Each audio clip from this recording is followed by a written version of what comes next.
Bonjour et bienvenue dans cette nouvelle vidéo consacrée à Total War Warhammer, c'est Atlas Maximus et aujourd'hui on va s'attarder sur la faction des vampires pour la présentation du nouveau DLC.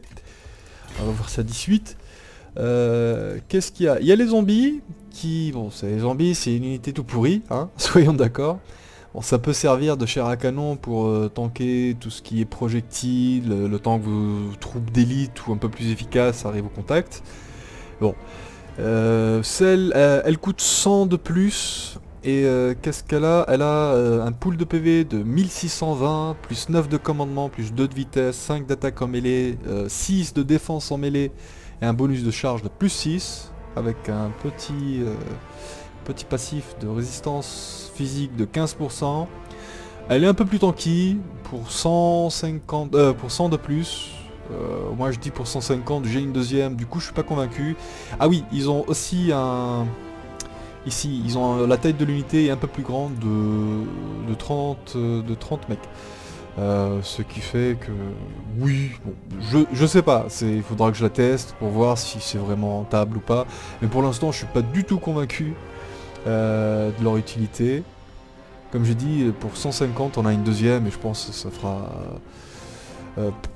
ça te couvrira plus de terrain et ça sera plus efficace à mon goût pour le travail qu'ils sont supposés faire. Alors, les suivants, c'est les squelettes. Les squelettes, ils ont une unité de renom qui s'appelle les trackers de Königstein, si je prononce ça bien. Ils coûtent le double. Ils coûtent le double, ils sont très chers. Ils sont presque aussi chers que les gardes des cryptes. Qu'est-ce qu'ils ont? Ils ont attaque empoisonnée, ce qui est plutôt sympathique en soi. Ils ont 40 d'armure en plus, qui est 3 fois plus que celle de base, ce qui rentabilise un tout petit peu le prix. Ils ont 9 d'attaque en mêlée, 9 de défense en mêlée et 9 de commandement. Et est-ce qu'ils ont un passif? Non. Mis à part le côté empoisonné, non. Bon, pareil que pour les vampires, que pour les zombies, je pense pas que ça soit ultra rentable de prendre celle-ci alors qu'on pourrait en avoir deux. Surtout que les guerriers squelettes, ils sont pas super forts, c'est vraiment de la chair à canon, entre guillemets. Un peu plus forte et plus résistante que leurs prédécesseurs zombies, mais c'est de la chair à canon. Je pense qu'en avoir deux au lieu d'une un peu buffée, c'est mieux. Surtout qu'ils n'ont pas de pénétration d'armure. Ils ont 5, ouais, bof. Bof, pas convaincu. On passe à l'unité suivante, c'est les cryptes, les ghouls des cryptes, pardon. Les ghouls des cryptes, qu'est-ce qu'ils ont? Elles coûtent 200 de plus. À la rôdeur, et à la rôdeur, et déploiement de l'avant-garde, d'accord. Ça veut dire c'est une ghoul qu'on peut la déployer plus ou moins ce qu'on veut, dans la limite du déploiement de l'avant-garde. Et elle a rôdeur, ça veut dire qu'elle peut créer des embuscades, vous pouvez la faire popper de derrière. Et bon, elle manque de mobilité, du coup je suis pas forcément super convaincu, surtout qu'elle est faible contre les armures. Bon, pourquoi pas. Pareil, pas convaincu par cette unité. Ils ont quoi? Ils ont un pool de PV de 180 en plus, commandement plus 5, vitesse plus 4, attaque en mêlée plus 10, ce qui est pas dégueulasse du tout. Défense en mêlée plus 5, bonus de charge plus 3. Moi ce qui me dérange le plus, c'est le fait qu'à la déploiement d'avant-garde et le côté furtif, bon peut-être avec le côté furtif ça peut être pas mal, mais une seule unité déployée en avant-garde, qui est pas excessivement rapide, quoi qu'elle passait à 42, ce qui est pas mal du tout. Mais bon, faudra tester sur le terrain pour 300 de plus, je sais pas. Pour l'instant, je suis pas séduit par les 3 premières unités qui m'ont donné. La toute dernière, qu'est-ce que c'est? C'est les austères, les gardes des cryptes, version améliorée. Et ils coûtent 250 en plus. Ils ont quoi? Ils ont régénération, ce qui est pas mal du tout. Bon, après, régénération, ça marche, ça ressuscite pas les morts. Ça veut dire que l'unité, au fur et à mesure, enfin les unités 90 pécores qui composent cette unité vont se régénérer au fur et à mesure en fonction des dégâts qu'ils ont pris. mais ils ne reviendront pas à la vie sauf si vous utilisez un sort vampirique pour pouvoir... l'invocation de Nahak, plus précisément, pour pouvoir les ressusciter, mais sinon, oui, pourquoi pas, mais en général, sur les petites unités, la régénération est pas assez rapide pour empêcher que l'unité elle meure et que la régénération ne sert plus à rien en fait. Mais pourquoi pas, ça rajoute de la durabilité à l'unité, c'est très bien. Ils ont quoi d'autre? Ils ont défense contre toutes les charges, ça c'est très fort par contre. Défense contre toutes les charges, vous la mettez devant, vous vous en foutez, vous prenez tout dans la face, elle prendra que dalle. Elle prendra les dégâts normaux, mais pas de bonus de charge. Ça, je suis séduit par l'idée. Passif, 1, 2, 2, ils ont rien d'autre je crois. Ah si, ils ont ça, qu'est-ce que c'est? Régénération, ah oui c'est la régénération et plus 20% de vulnérabilité contre les dégâts du feu, ouais, ça c'est le passif de toutes les unités qui se régènent. Ils sont extrêmement sensibles à la magie du feu. Du coup, elle a quoi? Elle a plus 10 de commandement, plus 8 d'attaque en mêlée, plus 11 de défense en mêlée, ce qui est plutôt correct, hein, ça devient une unité très très solide. Surtout qu'ils ont un bonus contre l'infanterie de 9, perforation d'armure de 8, ils font 38 de dégâts en général. Oui, je pense que pour 250, ouais, je pense que pour 250, on peut se permettre de l'acheter. Il y a quoi qui coûte 250, enfin, quasiment la même. Ouais, elle est mieux que les gardes des cryptes, sauf que les gardes des cryptes, évidemment, ils ont pénétration d'armure, ce qui les rend extrêmement violents contre les unités blindées. Bon. C'est correct, mais sans plus pour l'instant. Alors, en termes, la cavalerie, qu'est-ce qu'ils ont reçu? On a les chevaliers noirs. Chevaliers noirs qui coûtent 200 de plus pour l'unité de renom, qui s'appelle Patrouille de Vérec. Ils ont armure... Ils ont régénération aussi, comme l'unité précédente. Ils ont un pool de PV... Attends. Non, la pool de PV, le PV n'a pas changé. Ils ont régénération, ils ont plus 10 de commandement, ce qui les monte à 60 pour des vampires, c'est très très bien. Ils ont attaque en mêlée plus 10, c'est-à-dire... Et défense en mêlée plus 9, c'est-à-dire qu'on peut les laisser au corps à corps, 34 et 31, c'est très très correct. Ils n'ont pas beaucoup de pénétration d'armure, ils ont 12, ça reste correct sans plus. La régénération est plutôt pas mal, parce que c'est de la cavalerie, il y a très peu d'unités, du coup les 4000 PV vont pouvoir faire le travail, surtout si on les utilise pour faire des charges répétées. Et les charges à répétition, ça veut dire que vous attaquez, vous infligez les dégâts de charge, vous vous retirez, ils ont le temps de se régénérer en fait. Je pense que c'est plus rentable sur une cavalerie, ou bien une unité rapide, la régénération, que sur une unité qui reste au contact, même si c'est quand même toujours un petit plus. Les émissaires d'outre-tombe. Les émissaires d'outre-tombe, pour 150 de plus, ils ont quoi? Ils ont plus 2 de commandement, plus 9 d'attaque en mêlée, plus 9 de défense en mêlée. Ce qui les rend plutôt solides, comparé à leurs prédécesseurs qui n'avaient pas beaucoup de... Ils n'avaient pas beaucoup de stats à ce niveau-là. Ils avaient même très peu de bonus de charge pour une cavalerie. Par contre, ils ont pas mal de petits bonus ici, c'est quoi? Alors déjà, ils se font pas de dégâts de feu, contrairement à l'unité de base, c'est étrange. Et ils ont quoi? C'est l'aura glaçante. Sortilège, affecte instantanément les cibles dans la zone, constant autour de soi, affecte les ennemis à portée. Ah, c'est très fort ça. Ça veut dire que, en fait, déjà qu'elle est très rapide comme unité, elle a 84, ce qui est, par exemple, si on la compare avec les chevaliers de sang, bon, c'est de la cavalerie lourde, du coup il n'y a pas vraiment d'élément de comparaison, mais c'est moins 14. Surtout que cette unité est perce armure, elle est éthérée, ça veut dire contre des unités qui n'ont pas de dégâts magiques, elle va recevoir que 20% des dégâts physiques, elle a une immunité de 80%. Ah non, c'est 75. Qu'est-ce que c'est que ça?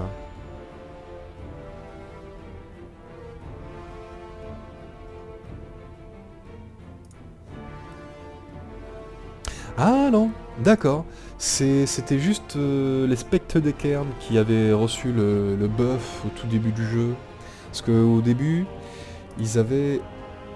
Non. Ah, c'est juste la nouvelle unité, elle n'a que 75%. Je sais pas si c'est un bug ou s'ils ont fait exprès. Parce que ça me paraît étrange, vu que c'est une unité... ils avaient justement augmenté pour le fait que cette unité soit plus solide et qu'elle résiste un peu plus et qu'elle tient son rôle de tank de dégâts physiques. Mais pour l'unité améliorée, il n'y a que 75%, contrairement à son prédécesseur qui a 80% de résistance physique.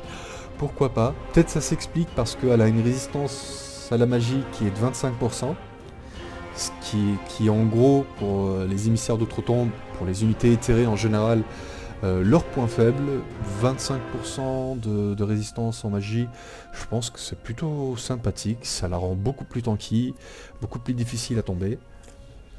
La quoi de plus, comparé à son prédécesseur, je pense que c'est à peu près tout, oui, c'est à peu près tout.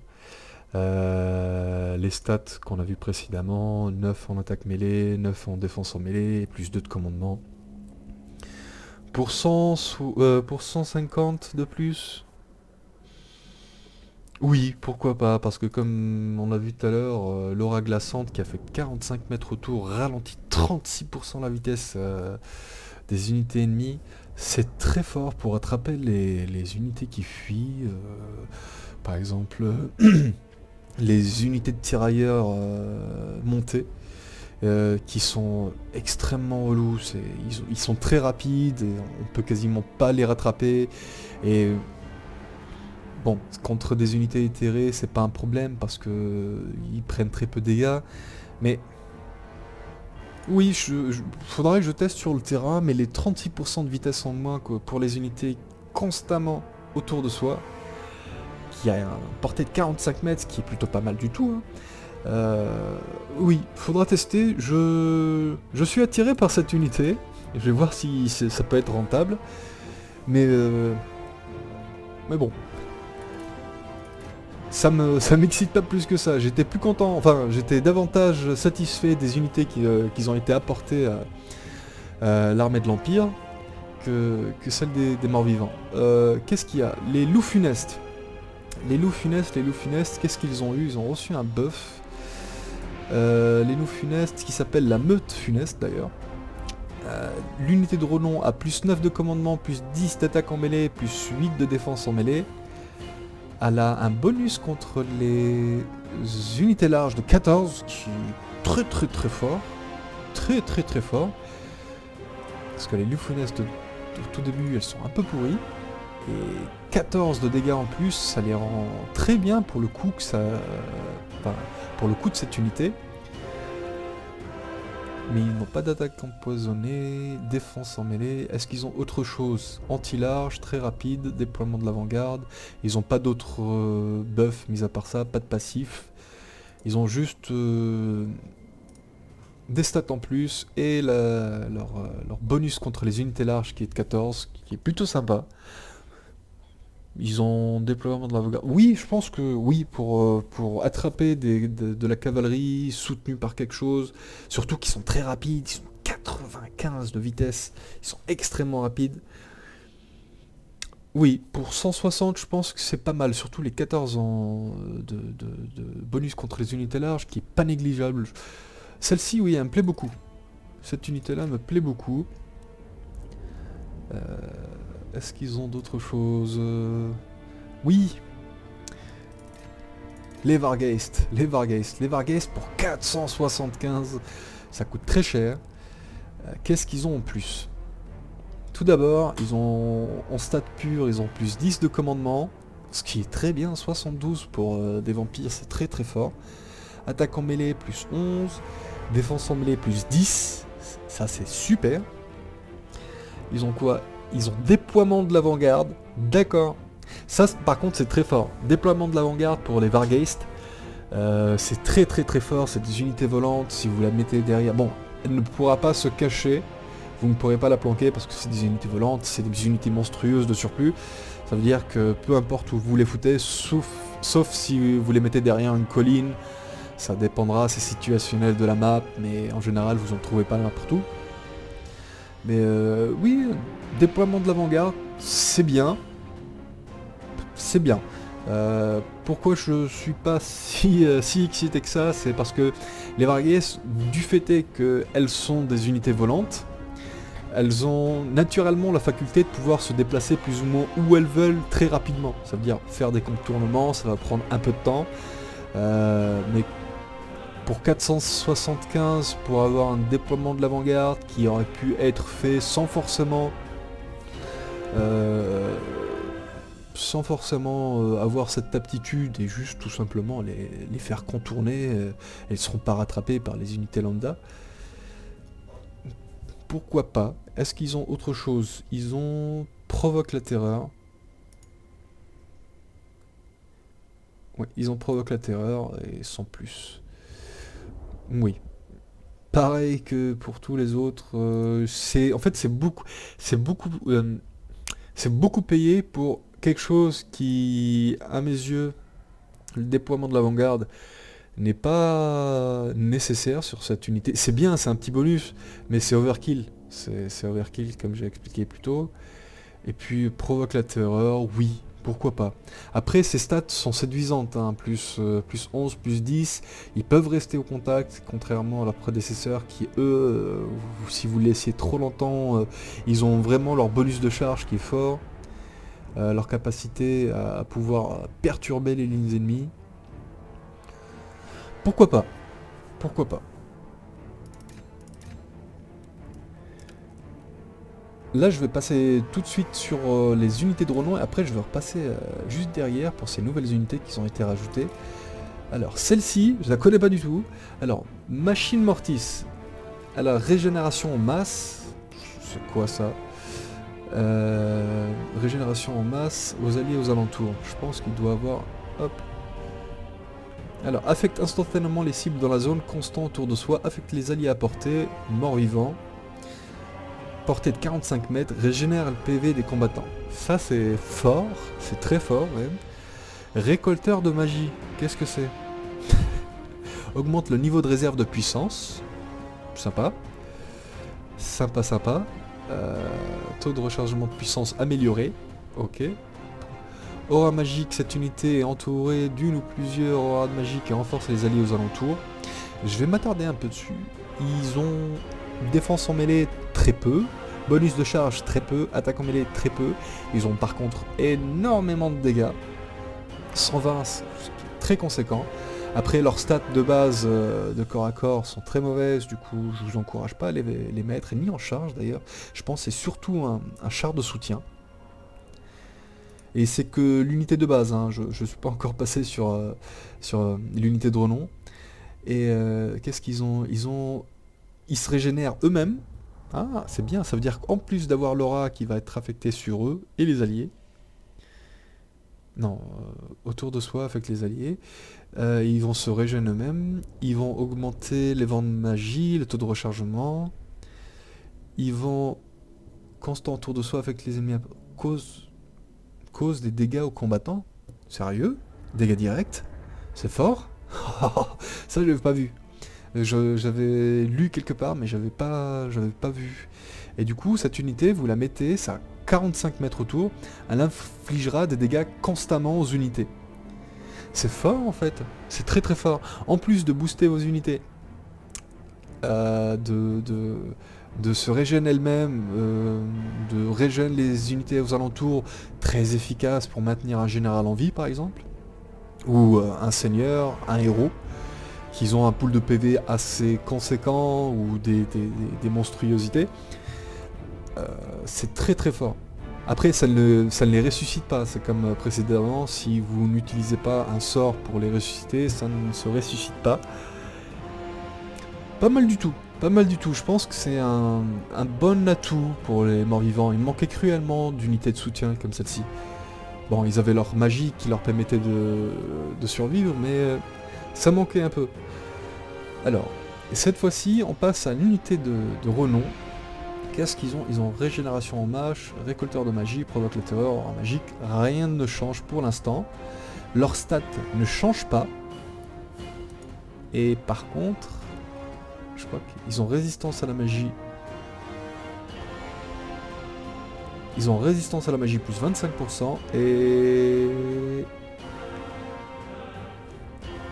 ils ont le même debuff que les émissaires d'outre-tombe avaient, c'est toutes les unités ennemies aux alentours ont moins 36% de vitesse. Moi je suis pas convaincu par cette unité de renom, payer 200 de plus pour avoir un debuff de vitesse, surtout que c'est une unité, elle est rapide certes, mais pas suffisamment, elle doit rester à côté des unités, couverte, parce qu'elle est très faible au corps à corps, elle a une résistance à magie, certes, pourquoi pas, mais bon, pas convaincu, 200 de plus, je payerai pas dessus. Et là on va passer, on a fini avec les unités de renom, on va passer juste aux nouvelles unités de soutien que les morts-vivants ont reçues, parce qu'ils avaient un char, personne n'aimait ce pauvre char. C'est le carrosse noir qui était pas mal, mais enfin pas mal non, c'était tout pourri. Il fallait énormément de micro-gestion, il fallait l'utiliser au bon moment, c'était énormément de facteurs qui agissaient en sa défaveur, le pauvre. Ils l'ont buffé pas mal de fois, quoique deux fois au cours des 2 derniers patchs. Le 3e, ils n'y ont pas touché. Alors, char macabre, brasero infernal. C'est juste une unité améliorée, mais pas forcément une unité de renom, ça veut dire qu'on peut en avoir autant qu'on veut. Charrette macabre. On va commencer par le tout début. Hop. Alors, charrette macabre. Régénération, aura de magie. D'accord, elle a des stats plutôt dégueulasse, hein, mais c'est pas fait pour, c'est vraiment un char de soutien de base. Qu'est-ce qu'il fait? Optimisation, affecte instantanément les cibles dans la zone, constant, vous affectez les alliés, plus 8 en attaque en mêlée et plus 8 de défense. C'est très fort ça. Ça veut dire que ça va booster considérablement vos unités aux alentours. C'est très fort. Je suis séduit par ce char. Les vampires n'avaient pas ça, n'avaient pas du tout ça. Et je trouve que c'est un bon atout. C'est un très bon atout. Surtout que maintenant, en fait, si vous avez ça, vous pouvez tout simplement prendre des unités peu coûteuses comme les zombies ou bien les guerriers squelettes et les buffer avec ce char. Pour 50, ça a une aura de 45 mètres. Ça peut être très rentable. Très rentable. Le second, charrette macabre, brasero infernal. Brasero infernal, comme son prédécesseur, perturbation... Ah non, ça y avait pas. Il n'y a pas de perturbation magique. Comme son prédécesseur, il a la régénération, l'aura de magie, les stats sont équivalentes. Ce qu'ils ont en plus, c'est ce petit chose ici. Qu'est-ce que c'est? Affecte instantanément les cibles dans la zone, constant autour de soi, affecte les ennemis à portée de 45 mètres. Taux de rechargement de la puissance réduit. L'effet augmente proportionnellement selon le nombre d'unités à portée.